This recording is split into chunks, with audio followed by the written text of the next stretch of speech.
and my dear kids, Assalamu alaikum. Please open page number 43. It's page number 43, unit 7, force. Today I will solve its exercises and mark answers to the questions, so kindly hold pencil. Pencil के साथ आप भी अपनी book पे ऐसे ही निशान लगाते जाएं और एक्सरसाइजेस को मेरे साथ सॉल्व करते जाएं। चाहें तो आप इन पेजेस के स्क्रीनशॉट्स भी ले सकते हैं अपनी कन्वीनियंस के लिए। So let's start. It's page number 49, activities number 1, answer the following questions. दर्ज सवालात के जवाब दें। क्वेश्चन ए है, what is force? It's answer is on page number 44।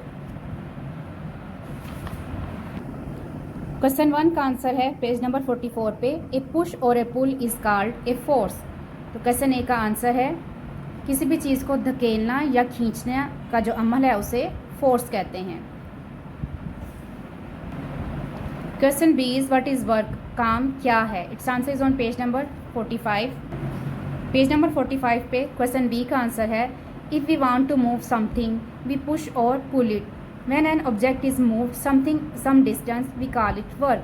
जब हम किसी चीज़ को हिलाना चाहते हैं तो हम इसे या तो पुश करते हैं, धकेलते हैं, और पुल या फिर उसे खींचते हैं।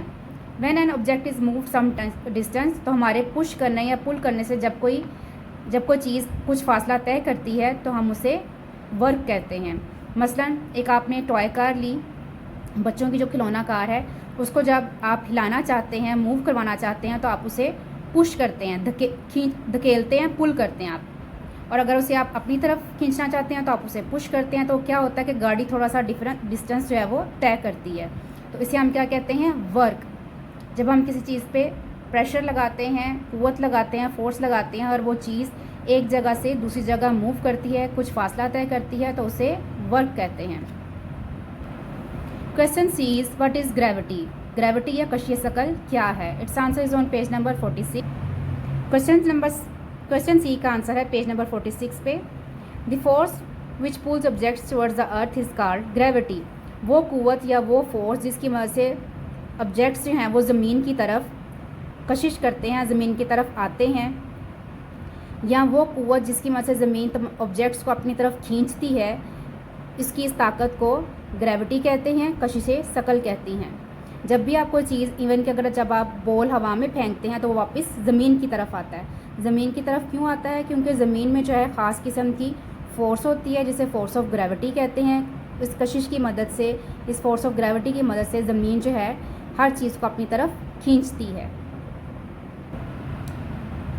क्वेश्चन डी है, name 4 different forms of energy. तवानाई की मुख्तलिफ जो अशकाल है, मुख्तलिफ किस्में, उनके नाम बताएं। Its answer is on page number 45। Forms of energy हैं, इनके जस्ट आपने नेम लिखने हैं। Number 1 solar energy, number 2 heat energy, number 3 electrical energy and number 4 light energy. Question E है, describe 2 ways to reduce friction. रगड़ की कुव्वत को कम करने के लिए कोई से 2 तरीके बयान करें। इस answer is on page number 48। Page 48 पे क्वेश्चन ई का आंसर है, वी पुट ऑयल। नंबर 1 है, we put oil on the moving parts of a machine to reduce friction between them. TO2 REDUCE reduce, FRICTION friction, BETWEN between, THEM them.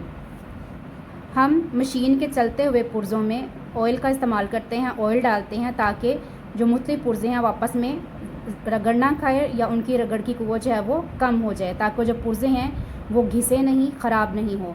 तो इस मकसद के लिए चलती हुई पुर्ज़े जो होते हैं मशीन के, उसमें ऑयल का इस्तेमाल किया जाता है। सेकंड है, फिर आप सेकंड इसका पॉइंट लिखेंगे यहाँ से, another way to reduce friction is to use ball bearings. एक दूसरा तरीका जिसकी मदद से फ्रिक्शन को या रगड़ की कुव्वत को कम किया जाता है वो है बॉल बेरिंग का इस्तेमाल। मुख्तलिफ मशीनों में आपने देखा होगा कि इस तरह के जो बॉल बेरिंग्स है इस्तेमाल किए जाते हैं जिससे कि स्मूथली चलते हैं और इस तरह से उनकी जो फ्रिक्शन है वो कम हो जाती है। नेक्स्ट है question 2, fill in the blanks to complete the statements. हमें कुछ यहाँ पे खाली जगह दी गई हैं, इन स्टेटमेंट्स को हमने अप्रोप्रिएट वर्ड लगा के फिल करना है। तो फर्स्ट में आएगा फोर्स, FORC फोर्स। सेकंड में आएगा electrical energy, ELECTRICAL electrical, ENERGY energy.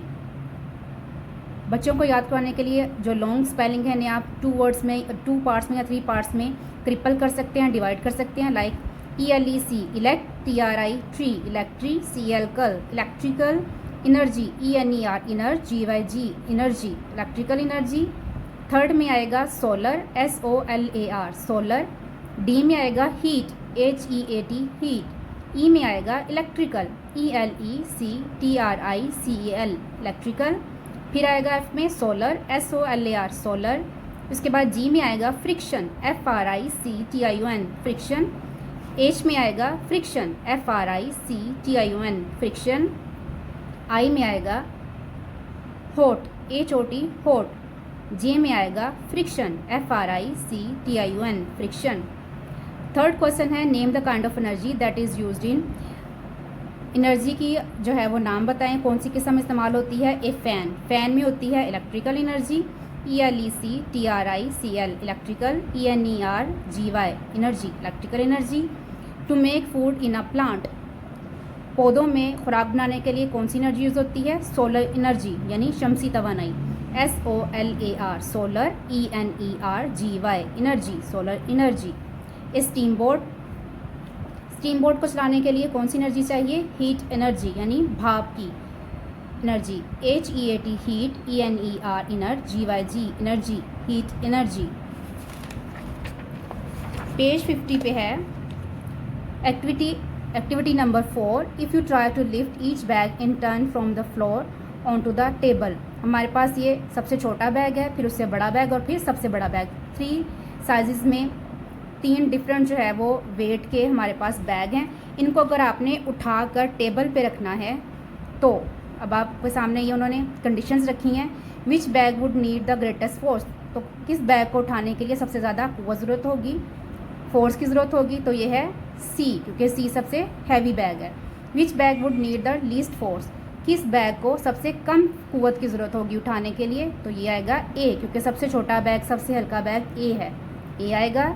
Which bag would need most energy, किस बैग को सबसे ज़्यादा एनर्जी की ज़रूरत होगी, ऑब्वियसली C को। Which bag would need least energy, और किस बैग को सबसे कम एनर्जी की ज़रूरत है, तो वो है A।